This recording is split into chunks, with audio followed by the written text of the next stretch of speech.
Welcome to Love and Life. I'm Dr. Karen Anderson-Abril here with my co-host, Pastor Elliot Anderson. And Love and Life is your place to hear conversations grounded in psych research, psychotherapy, and biblical truth to help us thrive in love and life. We are back with fan favorite psychiatric nurse Dave Wayne to talk about our series entitled It's Just a Blank, and these commonly prescribed and commonly taken medications that we're going to, in this series, challenge whether or not it's just anything. Because so often, in fact, these medications, even though they are so commonly prescribed, and maybe even by virtue of the fact that they're everywhere, people may not be fully aware of the detrimental side effects that are also very common. And so we want to just be savvy as we're consumers, and informed consent is the point of this, of our conversations in this series. And Dave, today we're going to talk about something else that is more recent, but also very commonly prescribed, and that would be puberty blockers for young kids who have some confusion about their sex. And it's usually considered gender dysphoria is how it's been considered in the DSM for many years. And now, instead of considering that a psychiatric illness, which is what the DSM is about, we're now going, oh, well, maybe this is in fact this child, this confusion and this dysphoria is something that we should affirm. And of course, we've all heard the term gender affirming care. And one of the courses of treatment will be to prevent the typical maturation process by prescribing puberty blockers. And Dave, you and I touched on this about a year ago, but because this train keeps moving, I know Europe has really pumped the brakes with a lot of this, which I hope you'll speak to. But here in America, it's still pretty common. As little as 10 years ago, this would be unheard of. And here we are with, again, a commonly prescribed diagnosis would be gender dysphoria. I guess it's still the term, gender dysphoria. And puberty blockers would be a course of action. What do you say to that? It's just a puberty blocker. Yeah, there's a lot to say about that, because when we talk about suppressing puberty, we're talking about Lupron. This is not FDA approved for a diagnosis of gender dysphoria. This is actually a chemotherapy drug meant to treat prostate cancer. So when you talk about informed consent, that's our starting point right there, that this is not an FDA approved treatment for gender dysphoria. And this topic is a minefield. So I appreciate you even having the conversation, because people get fired. People get canceled for even talking about stuff like this, because it is such a third rail to even discuss. So I appreciate that you're even willing to have this conversation. Yeah, let's start the conversation with this. Then we'll get into the nuts and bolts of the medication. But as an overarching concern, so my position, and I have friends on the left who would take the exact opposite argument. My position is it's child abuse to allow a young person whose brain is not fully formed. We now know from brain imaging that young people's brains are not fully formed until mid-20s, at least, and for young men until late 20s. So we're allowing an underdeveloped brain that is just doing what it's supposed to do, which is not function at an adult in an adult manner, with adult rationale and adult reasoning and the ability to fully anticipate the future. We're allowing a child who you would not allow to get a tattoo. You would not allow this child to get behind the wheel of a vehicle. You would not allow this child to take a drink of alcohol. And yet we're going to allow this child to ingest medications that will permanently alter their physicality, to the extent that in many cases, they will never be able to reach orgasm and experience a typically functioning adult sexual pleasure. Now, to me, that's child abuse. Full stop.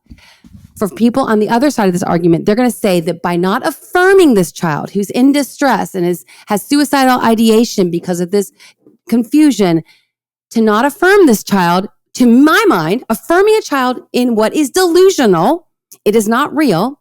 No matter what you think, every chromosome in your body is either XX or XY. So that is science. That is not negotiable. We can find out what you are through a blood test. And yet the other side would say, I'm abusive for saying, no, young person at age 12, you are not permitted to make this call for yourself. Yeah, Karen, you touched on a couple things that I want to speak to that Great. are worth unpacking. It has been so bizarre and disheartening to watch all this unfold while within the mental health establishment, because you talked about how we know that during adolescence, there is a period of identity instability. Yes. And look, you don't need a whole bunch of initials after your name to know that. This has been true for as long as there have been humans. Adolescence is tough. Kids are uncomfortable in their bodies as they're changing. And I think it's really important to draw an important distinction here, because all these things get lumped together. When we talk about child abuse, when we talk about gender affirming care, there is an important difference between a child who is going through puberty and, say, a transgender adult, somebody who has a fully developed frontal lobe and still has gender dysphoria. And that category is also completely distinct from a drag queen. A drag queen is a person with autogynephilia. This is an adult male who has a sexual fetish that involves dressing up as a caricature of a female. And all these things get lumped together. And if you have a problem with any of it, you can get canceled. And people paint with these broad brushstrokes that just lump them all together as if they're the same thing. They are not the same thing at all whatsoever. Psychiatry has known this for forever. And you also don't need to be a mental health professional to know that there's a difference between a drag queen who wants all the attention in the entire room on them and a transgender adult who doesn't want any attention drawn to the fact that they are presenting themselves as the opposite of their biological sex.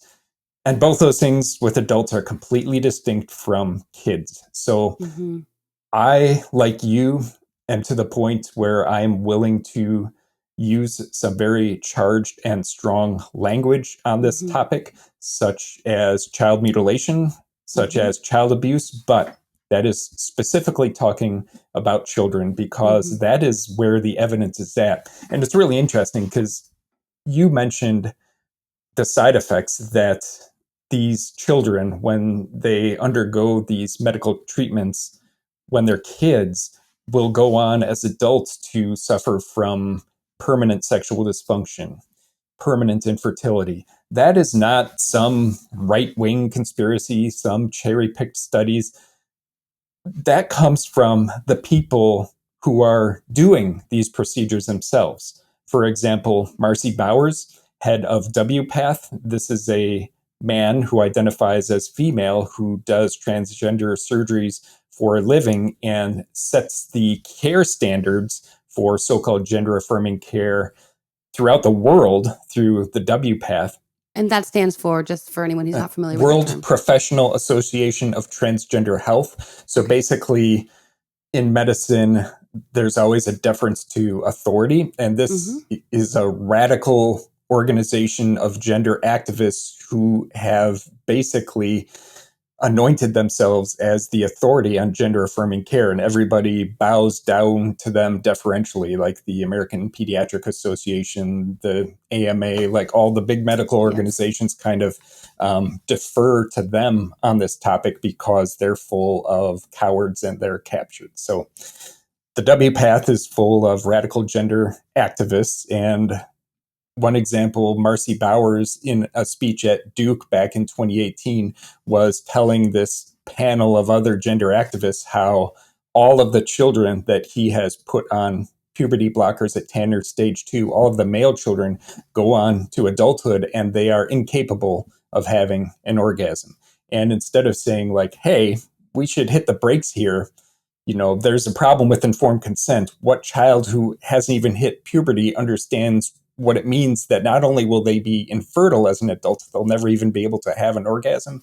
Instead of hitting the brakes, they are still just full steam ahead. And to this day, they're full steam ahead.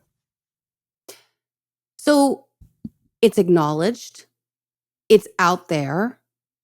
Does the average parent who takes their child to the pediatrician as perhaps their first step in this process, just like, we need some help? Do they know that? Does the average parent know that, would you say?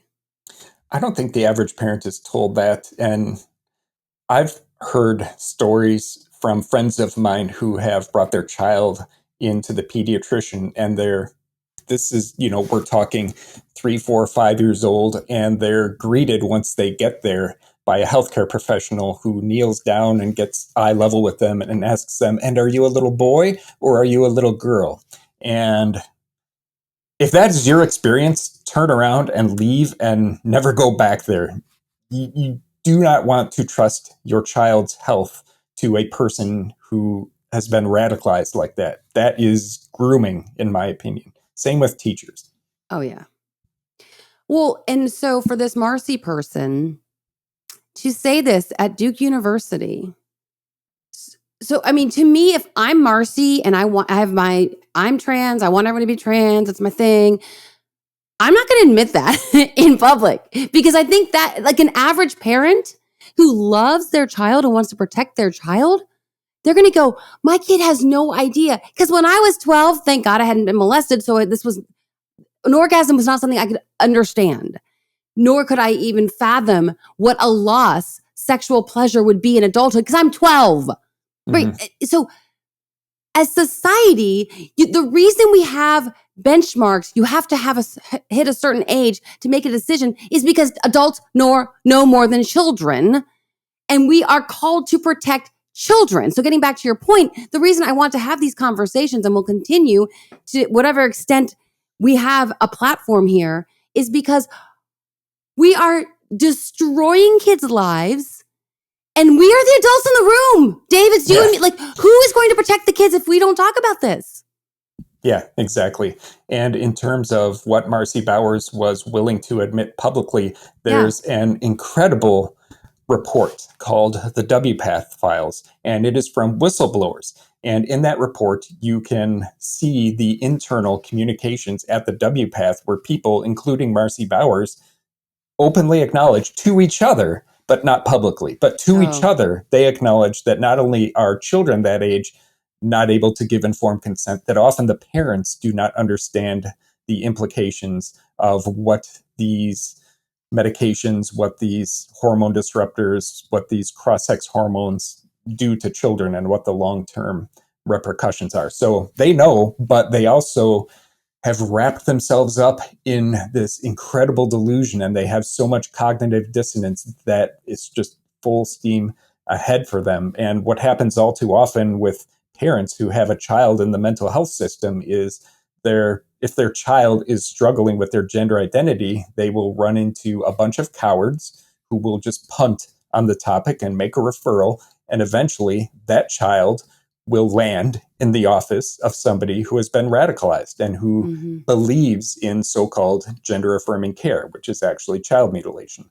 And then it's off to the races. And it's terrifying because so many states are passing laws that will ban anything other than gender affirming care and will actually interfere in parental rights if parents have some hesitation to have their child chemically castrated and surgically mutilated. It's terrifying. It is terrifying that you could have DCFS, is what they call it in Illinois. In certain states, it's DCS, so Department of Child and Family Services or Department of Child Services, deem you an unfit parent to the extent that they will try to take your child from you the way they would if you were molesting your child or abusing your child or neglecting your child, which is actually, I worked in DCFS at my very first job in my 20s down in Southside Chicago. So I'm well aware of the system. However, the children that were in the system at that time were children who were in fact being neglected or were being sexually abused or abused physically. We have an understanding in society, again, to come in and protect the children. And here you're saying in some states, protecting the children would mean you got to get them away from these horrible parents who think that they can't, that the 12-year-old doesn't have the right to go on puberty blockers and have their confusion, their delusion, their psychiatric illness, in my book, affirmed. Yeah, that's been one of the more bizarre things from within the mental health establishment. Like, when did we start affirming these delusions? That's not a Right. thing. We've never done that. Yeah. That's not good patient care to affirm delusions. So, luckily, there was a really, really good Supreme Court ruling a few weeks ago. It was called Skermeti versus the United States. And in a 6-3 decision, the Supreme Court upheld the Tennessee ban on so-called gender-affirming care.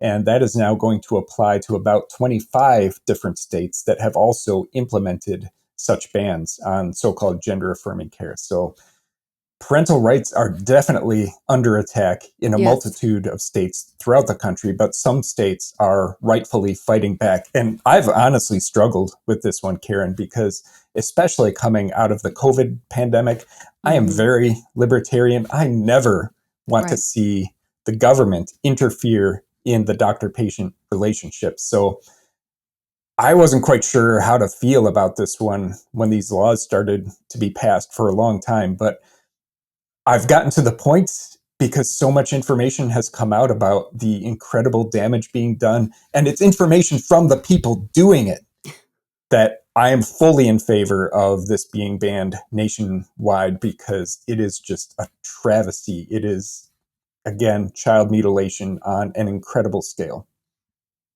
And that's exactly what it is. And I appreciate that you're being very precise with your words. So-called affirmative care or affirming care, whatever they call it. And the reality is genital mutilation. And Right. it's important that we say these words, because when we use these euphemisms, and in this case, it's not even a euphemism, it's just a flat out lie. Right. To your point, you've worked in inpatient psych wards. Would it be loving for you, Dave, if you had a patient in the midst of a schizophrenic psychotic break who said to you, Dave, I can fly. So let's go to the tallest skyscraper in this town. And you're like, you know what? I affirm you in your belief. You believe that? I affirm you. Let's go. Let's go to the top of this building. I'm going to push you off and believe that you can fly. You and me, I believe it. I'm so sick of lies. And then you and I are considered bigoted if we don't align with lies. And again, different issue with adults. As a woman, I don't want a penis in my locker room. I'm just going to say that, but that's another conversation for another day. Today we're talking about puberty blockers. So there's that. But for me, again, as an adult woman, I want to protect children. I don't think you have to be, like you said, any letters after your name to realize kids do not have the wherewithal. And that is the point. I'm like you. I'm pretty much, I mean, of course, everyone around me would say I'm a total right-wing nut job right now, but I believe my philosophy that has been since even when I was voting Democrat, I was essentially libertarian always. And so I don't want the government dictating anything, that it's reasonably possible to keep the government out of everyone's business. But when you have a culture that has been swept up in madness, and you have a medical profession who can no longer be trusted because, to your point, they bow the knee to these authorities. I mean, you can talk about the, what is it that what's the kids you mentioned a minute ago? So the American Associate of Pediatrics trying to get, telling parents that obesity, your 6-year-old's obese, it's a disease, put them on Ozempic. They're saying this. I don't trust these entities anymore, Dave. I don't trust them. I mean, I read Abigail Schreier's Irreversible Damage a couple of years ago. That's an important one. It's a great, great work.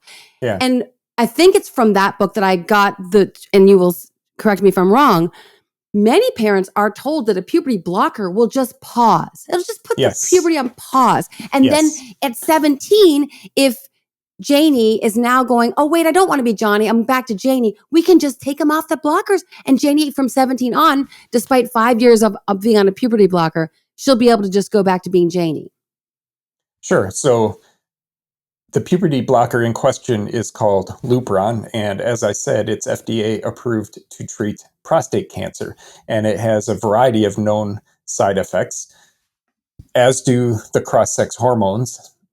That includes osteoporosis. So you have children who are their bones become brittle to the point where they're having fractures like old ladies, except they're in their early 20s. That's why some of the Scandinavian countries put the brakes on so-called gender affirming care. Another one of the side effects is these kids feel like they're going through both puberty and menopause at the same time. If you can even imagine, they're having hot flashes. They are just completely dysregulated. There are neurological side effects. They can have cognitive decline. In fact, Joe Biden, rather ironically, has been diagnosed with the type of prostate cancer that responds to Lupron. So this is an easily diagnosable type of cancer. You can diagnose it with blood work and catch it early. He's in the late stages now, so you really have to wonder, was he diagnosed and then they were treating him with Lupron and that's where some of this cognitive decline came from? Or did they let him just go through his presidency without treating it? But, you know, the Biden administration was so gung-ho about doing this to kids. I really feel like there is some poetic justice in Joe Biden having prostate cancer. And I know that's awful. I know that's horrible.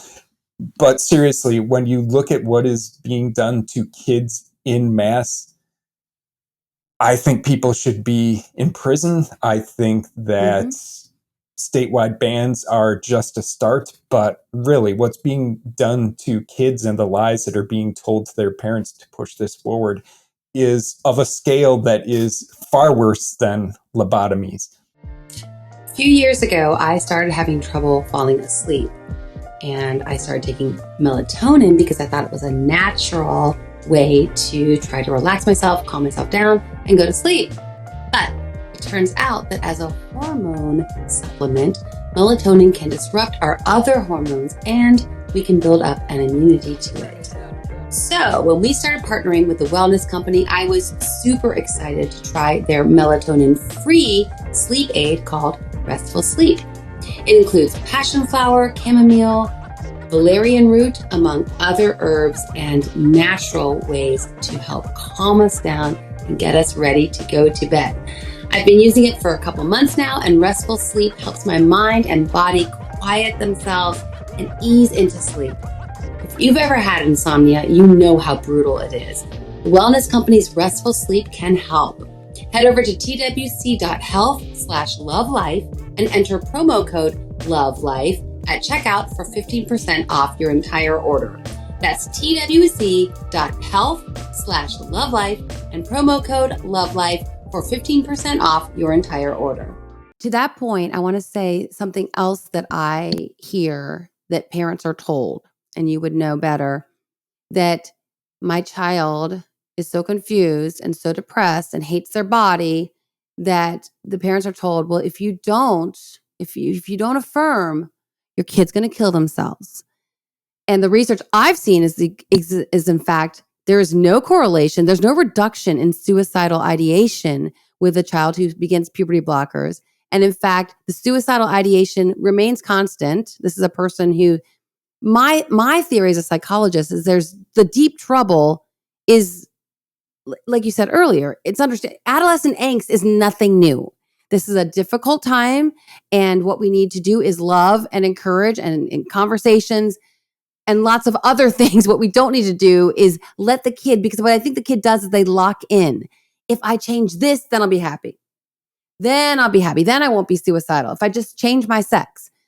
And for girls, I've also read that because testosterone can give them this sense of confidence that they lack, as adolescent girls often do, especially, I mean, any woman will tell you, if they're going to be honest, we all went through this. Our body starts to look like a woman. And there's a part of us that's like, oh my gosh, I'm getting attention as more like an adult female attention. And that's kind of thrilling on the one hand, because we're designed to want to eventually be grown women and enjoy the attention therein. But it's also scary and terrifying because we're not prepared emotionally for that. And so it's just a normal time to be confused. So suicidal ideation that then gets attributed in the kid's mind, if I just change my body, I'll be happy. And of course, they change their body and there's multiple surgeries and all kinds of I mean, there's one, who is it? Oh gosh, there's one person I was following, but he was saying he's a he now, but she was a she. And in her case, she was a lesbian who felt that she would feel less shame in being a lesbian if she became a man, and then went through the surgery, and then they have to create a penis, taking a lot of skin from the arm and all this. And she is out there screaming from the rooftops. I was 39 when I did these surgeries, and I'm still not happy the way I thought I'd be happy once I changed my sex. Please don't do this to children who have no idea what they're doing. So speak to the suicidal ideation piece. I'm really glad you brought that part of this up, because that is the line that is used to manipulate parents. Parents are asked, would you rather have a dead daughter or a living son? And they are told that the evidence is that transitioning their confused child is life-saving care. That's also how these treatments were made to be covered by insurance. They were told that this is life-saving care, and so it has to be done.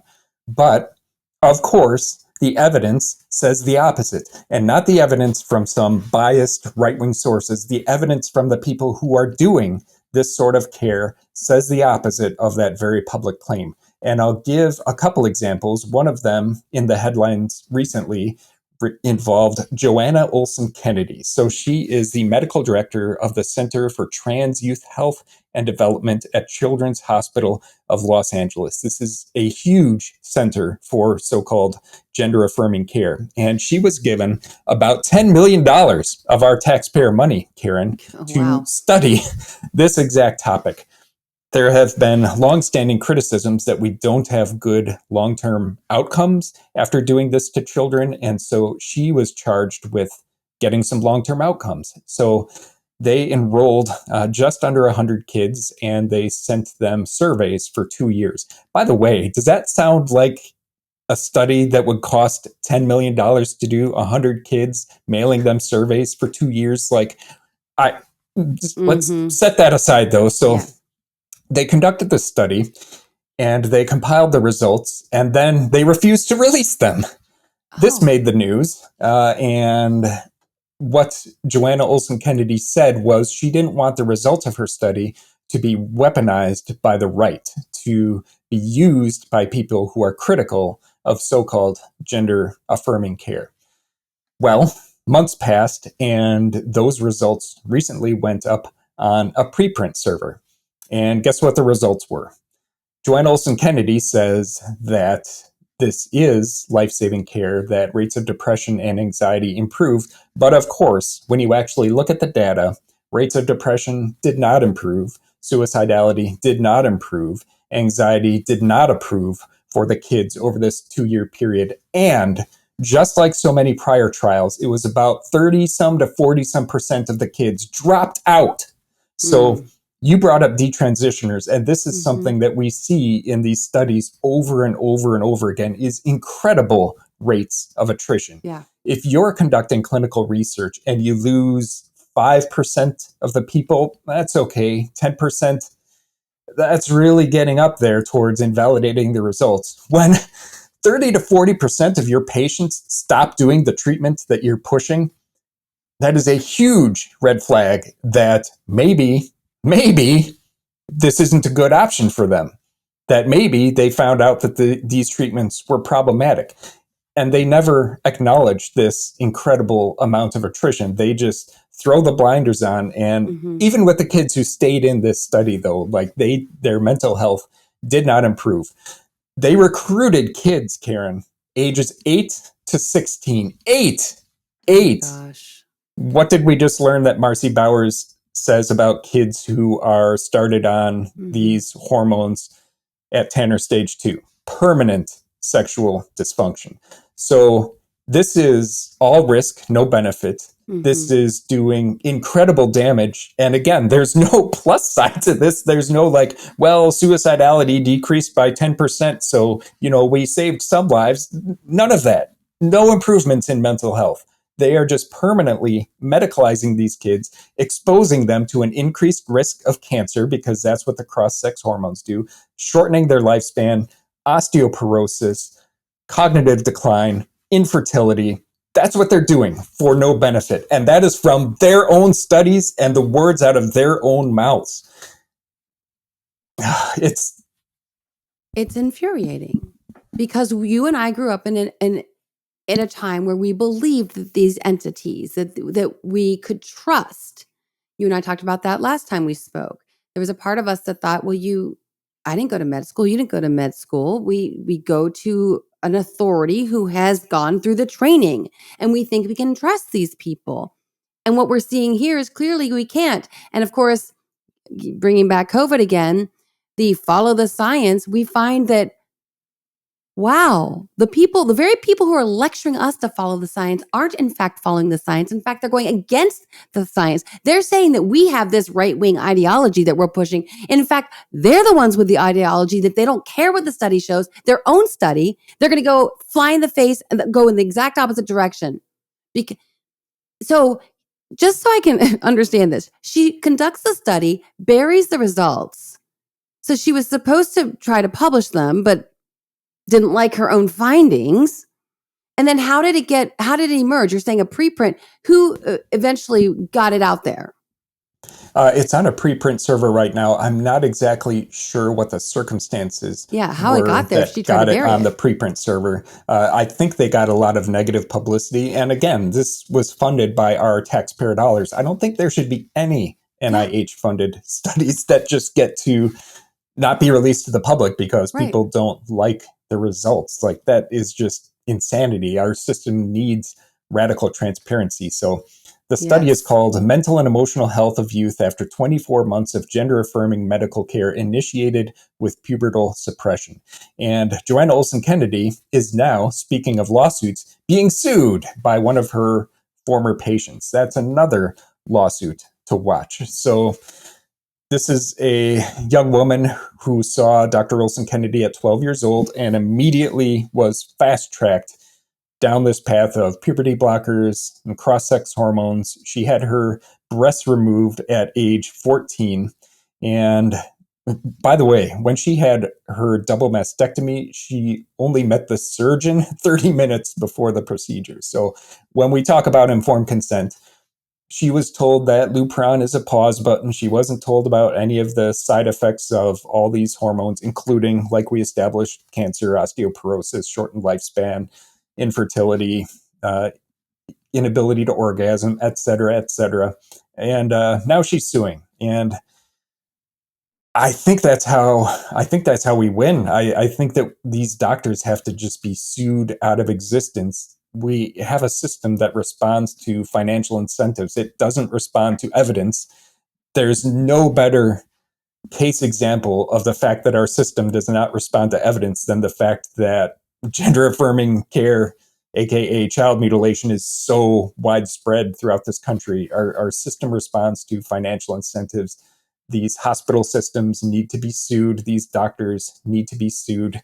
I think that's where we see actual systemic changes with more and more lawsuits.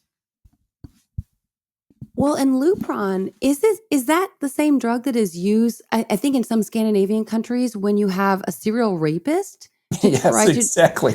Yeah, it's known as a chemical. It's known as a chemical castration drug. Yeah, that's okay. Lupron. Yeah, and that's what parents are being told is a pause button with no side effects. Yeah, pause button. It's astounding.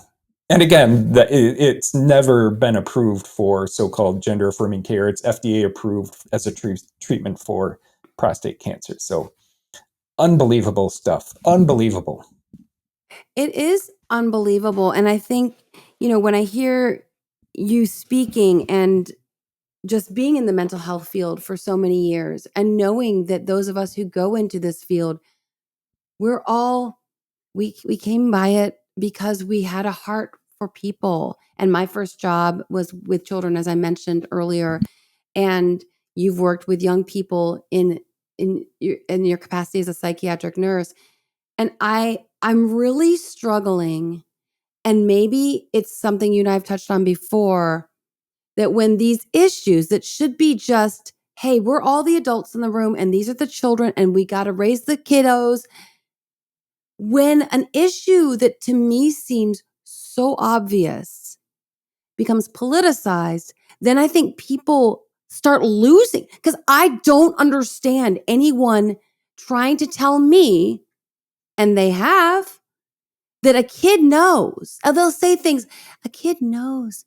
They know by the time they're 2 or 3 what gender they're supposed. I'm like, and then Dave, I think about when I used to teach gender development, and now I'm kind of irritated I even did it, because I feel like I was being groomed to have this whole thing. Well, sex is one thing and gender is another, and your sex is either male or female, but your gender is the way that you express yourself. And at the time I was teaching that, I thought I was being inclusive of all the ways that a woman can be a woman. You can have a tomboy, you can have a girly girl, and the same with men. You can have the male who's going to play all 3 sports every year, and you're going to have the male who's more artistic. I thought I was being, there's a lot, opening up the permission for a young person to be whatever kind of version of a female or male they want to be. I did not know that I was, in a sense, setting the stage for the argument now that is considered legitimate and logical and even science-based, that gender is so different from sex. And sometimes your gender identity can teach your biology, oopsies, it just got it wrong. Yeah. I look back on the push for equal rights and gay marriage and that sort of thing, and I would hear these people say, this is a slippery slope, that it's not going to stop with gay marriage, that it's going to keep going, and that they're going after kids. And I just blew it off as a conspiracy theory. I didn't believe that at all. And just to be abundantly clear, this is not me taking any stance on gay marriage. Again, I'm very libertarian. I do not care what consenting adults do in their bedroom. But I have to say, looking back on that, on the people who said they're coming after the kids, yeah, they are coming after the kids. When you look at some of these books that have been in elementary school classrooms throughout the country, including right around my area of Wisconsin here, the content in them is so explicit that when people are arguing about them on Facebook, you are not allowed to link the content because it would violate Facebook's 18 plus adult community guidelines. So they show full frontal nudity. They show explicit scenes of sex. They not only describe sex in graphic detail, but they also give instructions to children on how to use dating apps. And these books are geared at children. They are found in elementary schools and middle schools. And somehow the parents who have a problem with that are painted as bigots. The word grooming comes up a lot. And as mental health professionals, there is a specific definition of grooming that we have to know because we are mandatory reporters. And this varies a little bit state by state, but essentially, grooming is when an adult is having very sexualized conversations with a child outside the knowledge and presence of their parents. And that is exactly what is happening throughout schools in this country, in libraries, at these pride parades and pride events. They are grooming children. These books are meant to groom children. They are grooming them into this ideology. They are hoping that they become confused as teenagers in the throes of puberty, because once you get these kids down this road and once you get their parents to sign up for it, you've got them. I mean, the detransitioners are treated so horribly. And the parents, what parent wants to accept the fact that they sterilized their child based on a lie? So to your point there, 2 things come to mind, and they're from the same event. I went to, it was a protest against the genital mutilation of children. And you mentioned, I think, Tennessee earlier, because Vanderbilt was doing a lot of this. So it was held in 2022 in the fall. Matt Walsh was the one who headed it up. And one of the detransitioner girls got up there to speak. Dave, we were all supporting, obviously. We were there saying, speak, let us know, because what you've been through. Again, the same thing. Her name was Chloe Cole. The breasts were removed. She was like 19 or 20. She has a lower voice. That's never coming back. She sounds like pretty much like a young man, because she went through the puberty blockers and that affected her vocal cords. And she's not the only one. So again, you're talking about some of these side effects that could happen, and they are all horrific. But even if the kid gets lucky and doesn't get cancer or cognitive confusion, or maybe they are able to somehow still experience sexual pleasure as an adult, these girls go from sounding like women to sounding like men. That's never coming back. I listened to a detransitioner on a podcast once, and she had this lovely high soprano voice, and she was a musician. That's never coming back. Like, so many aspects of them have been ripped away from them because the adults were not protecting them. So again, back to this protest, the counter protesters were there. And I don't know, because I wonder, are some of these people paid because they look like they have nothing to do but go and be hateful? They were screaming at this girl. She's like 19 or 20 at the time. F you. How dare you? You F and blah, blah, blah. Cursing her out. We can't even hear her. I couldn't believe the vitriol, the hatred being spewed at this woman. And I'm thinking, she is just telling us what happened to her. And if she were still up here going, yeah, I'm so glad I cut off my breasts, you would love her. You would applaud her. You would say she's speaking her truth. But now that she's actually speaking the truth, you can't stand it. It was hideous to witness the vitriol. But I will say, to your other point, this is not about homosexuality. And because we've lumped everything together, LGBTQ and on and on and on, I'm thinking it's time for LGB to splinter off from the T, because they have hitched their wagon to LGBs. And half my friends are gay. I lived in Chicago for 15 years. Like, I love my gay friends. And they come for me when we have this conversation, because they think that my stance, which obviously like yours is quite firm in this, is an attack on the LGBs. And I keep saying there's a big difference between the LGBs and the Ts. And so at this rally back in 2022 in Nashville, there's an entire group of people called Gays Against Groomers. Oh, they're amazing. Yes. They're amazing. And they are out there, and they would have this conversation with you and me, and they wouldn't bat an eye, and they would be right with us, and they'd be like, I see you and I raise you. They are. Yeah. So it's not a homosexual conversation whatsoever. If anything, let's talk about it. And I've said this to one of my friends. I'm like, you identify as a lesbian. And yet you're telling me that gender's fluid, or you can be or not, or there's non-binary. So then what is your sexual identity? If being a woman is really inconsequential, there's no such real thing as the sex of a woman, because if someone decides I'm a man, they can take some pills and have some surgeries, and now they're a man. Then what does it mean for you to be attracted to a woman? We're so fluid now. Your identity is being threatened. But she didn't see it that way.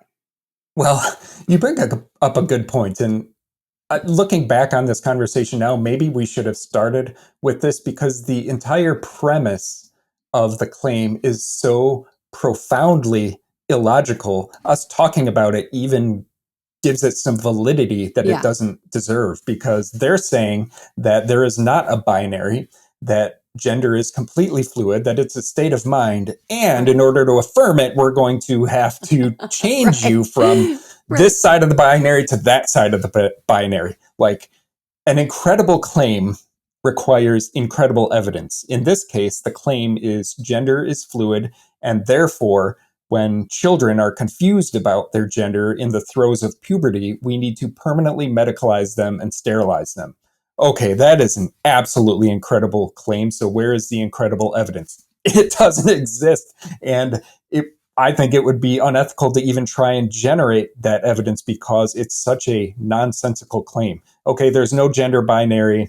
It's just all a state of mind. And so bust out the scalpels and the hormones. Right. Doesn't make any sense. Does not make any sense. Right. If it's a state of mind, why are we messing with the physicality? Why are we make it make sense? Yeah. You talked about the grief over the voice, and it makes me think of the Reddit detrans forums. Reddit, of course, is, a huge forum website under different categories. There is a category for people who have detransitioned.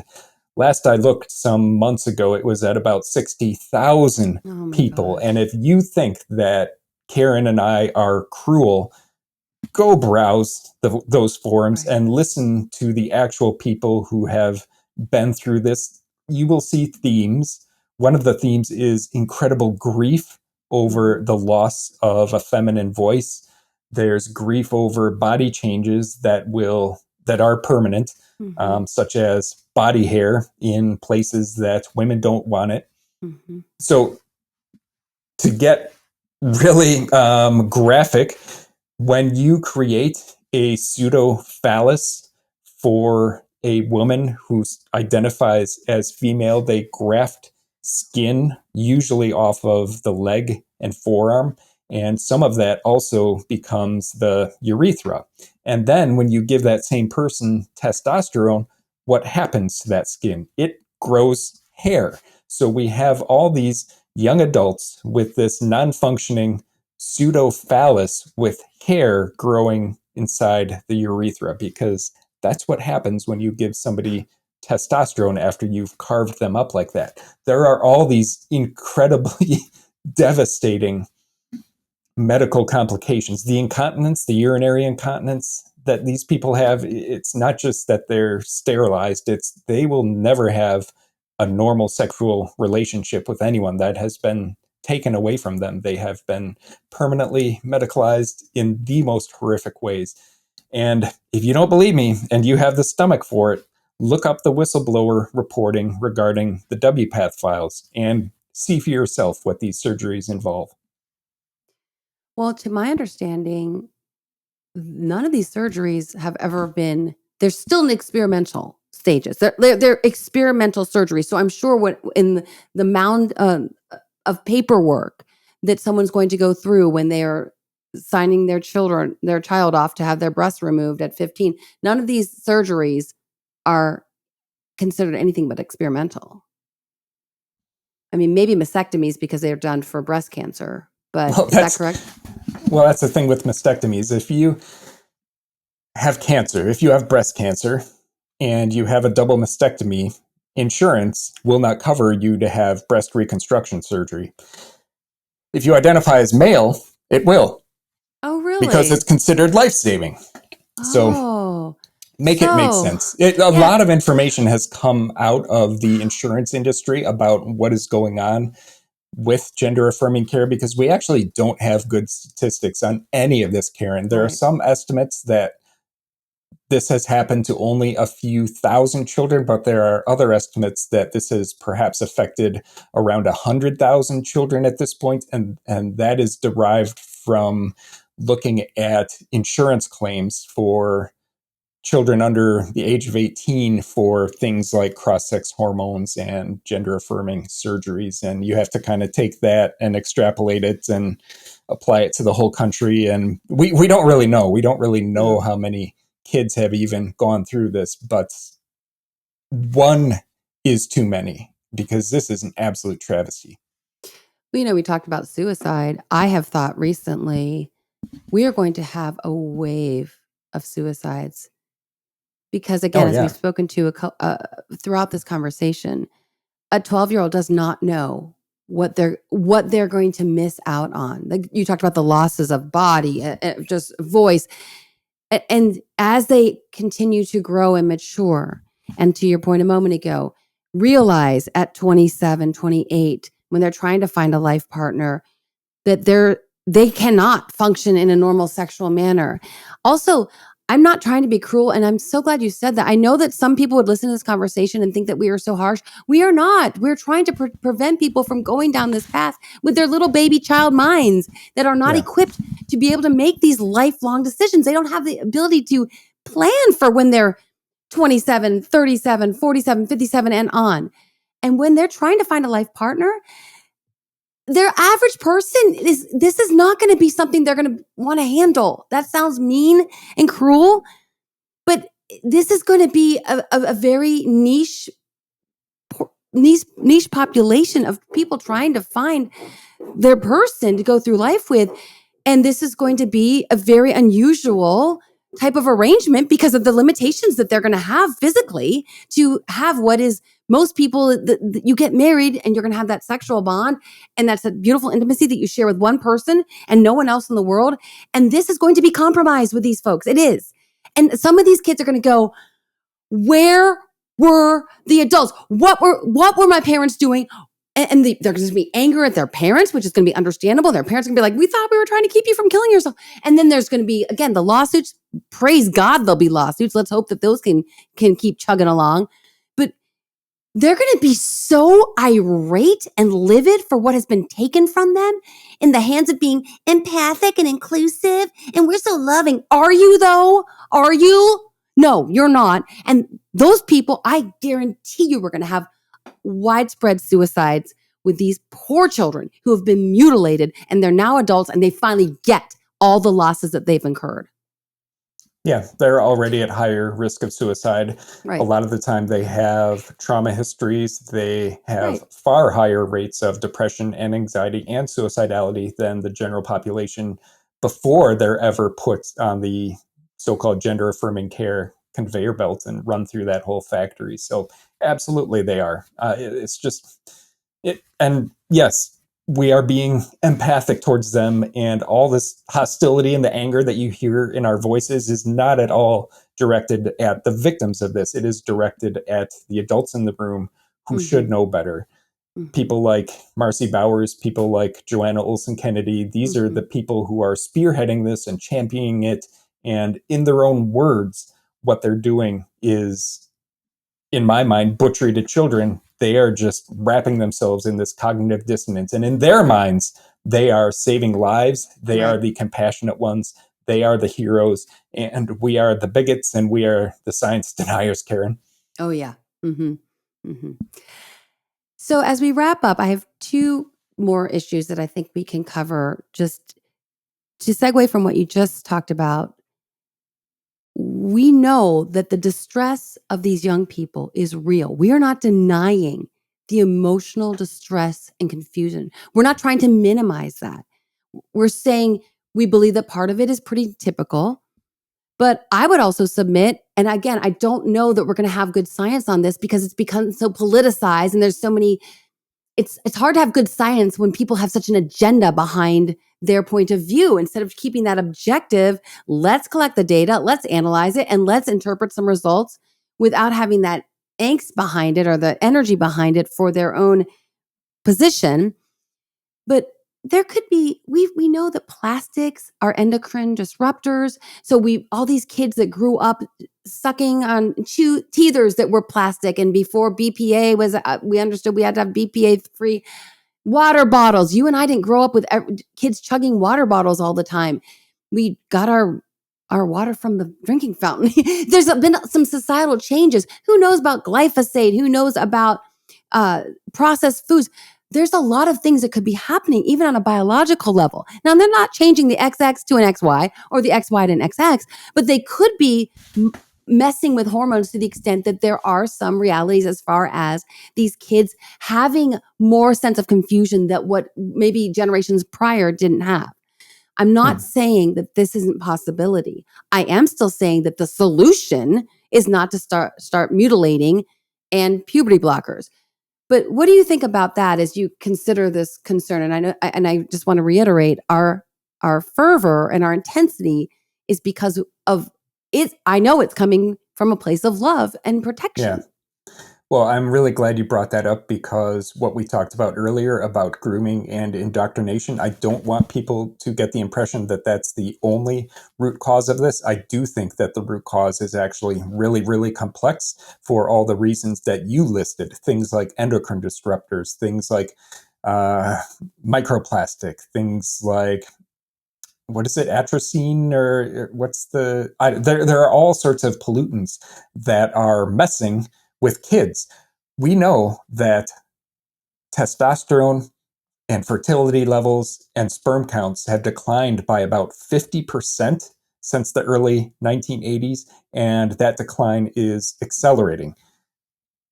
Okay, why? Well, there are all sorts of things on the table that might be causing that, but the repercussions of that are extinction. I mean, Yeah. seriously, societal collapse.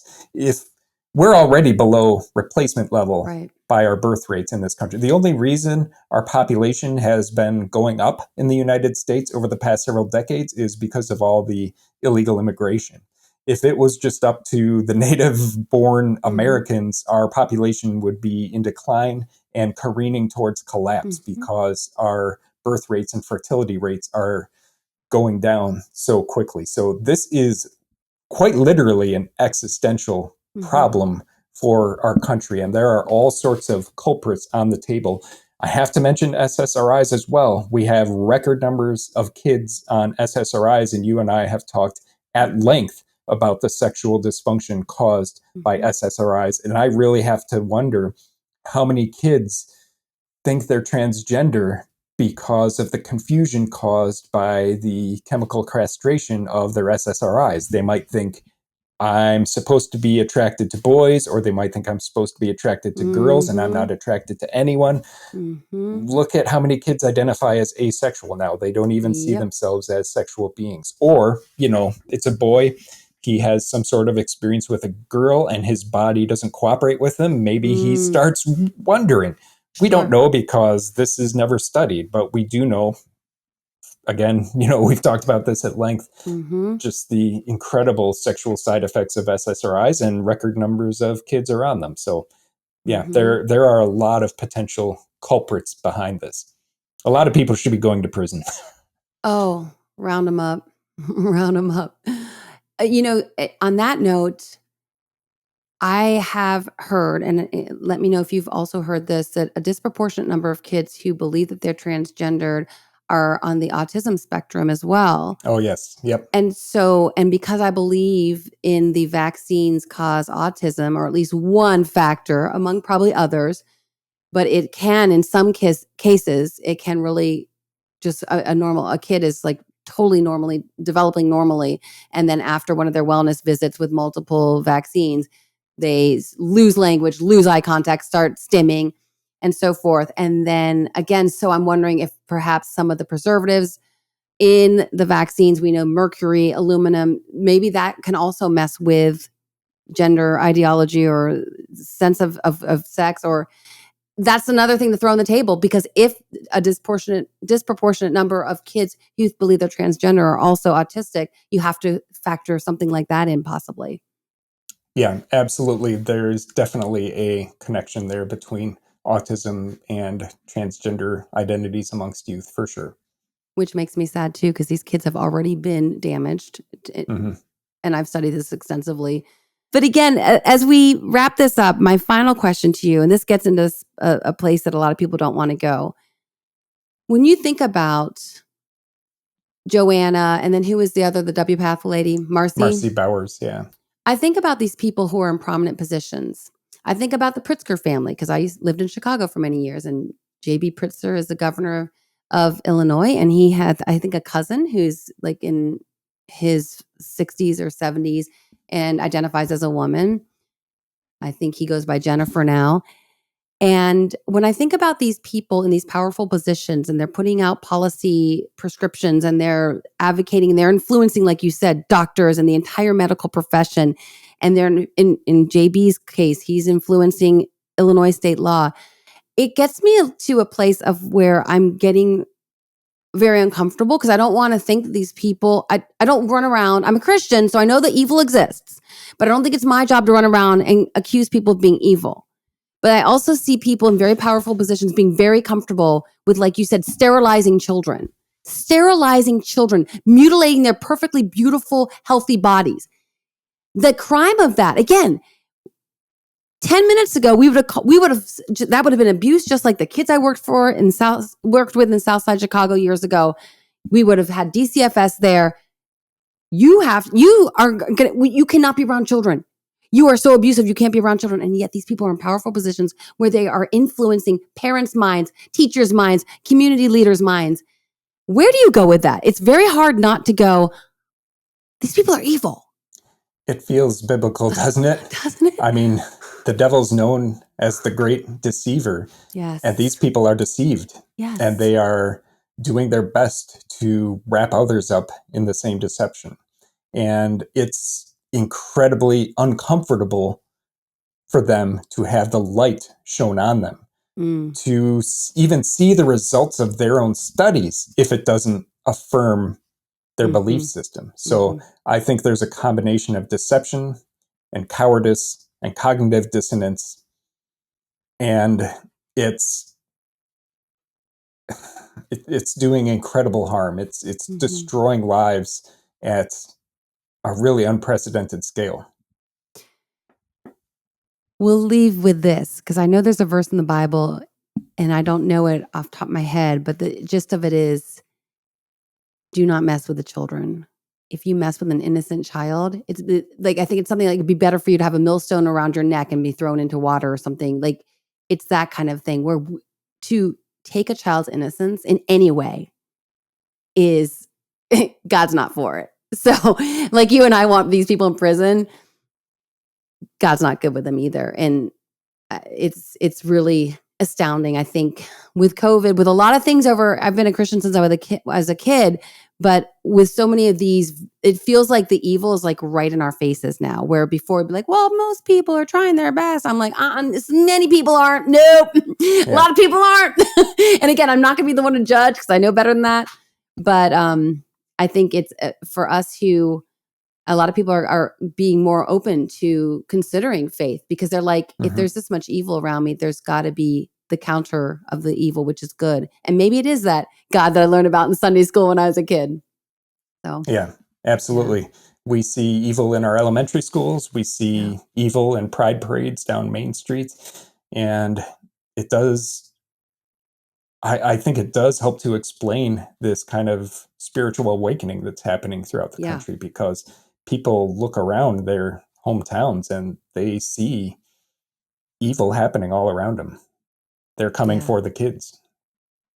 And that's the point, I think, of optimism that we can leave our listeners with, is that people are waking up. There's a spiritual awakening happening, and that's a beautiful thing. And oftentimes it does take going through the valley of the shadow of death before we can really go, okay, wait, we do need to lean into our God as our hope. And so, So Dave, thank you so much for joining us again for this series. I really wanted to get into this, and you've been so well versed in this information, and it's really helpful to, again, just remind people that there's a lot more to a lot of these medications. And in this case, goodness, this is just there's no room for this whatsoever.